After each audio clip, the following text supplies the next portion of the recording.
PMVDY gi Makhada Gwarok amasung Nungkot ki cluster Singda equipment sing Yenthokhre. Ministry of Tribal Affairs Government of India gi mityeng Makhada Thoubal Forest Division asinduna ngasi Thoubal wang matabada leiba table tennis indoor stadium da Vandan Vikas Kendra gi Gwarok amasung Nungkot gi cluster Singda equipment sing Yenthokhre. Pradhan Mantri Vandan Yojana gi Makhada promoting tribal enterprise through value addition, branding and marketing of forest produces haiba hiramasi gi Makhada self-help groups Singda Pochai Yenthokhre Thoram Aduda AC to DC Thoubal Arvin Hanglem Divisional Forest Officer DFO Thoubal Dr. LG Sili MFS amasung Thaubalgi Range Forest Officer RFO Dinesh Chandra Salam na mathang sitna athoiba mithung Thoram Mapu amasung akhanaba mithung oikhi ngasigi pochai sing Yenthokhpa aduda division asigi manungda leiba Gwarok VDVK gi self help group 15 amasung Nungkot VDVK gi self help group 15 da tongan ba equipment sing Yenthokhi DFO Thoubal Dr. LG Sili MFS na fongdorakpada self help group singda pochai sing asi Yenthoklaba matungda training piraga umangda leiriba forest ki natural resources mayam asi food processing unit ama semduna haira gi tongan ba acharna chingba potlam sing puthoktuna masa gi senthok lambi amamam leihannaba hotnabani haiki Thoubal Forest Division na sinjaduna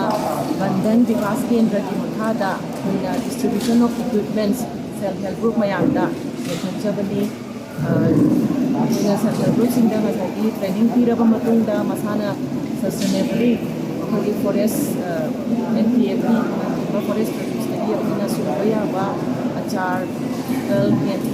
mujem bagi ko training piraga suda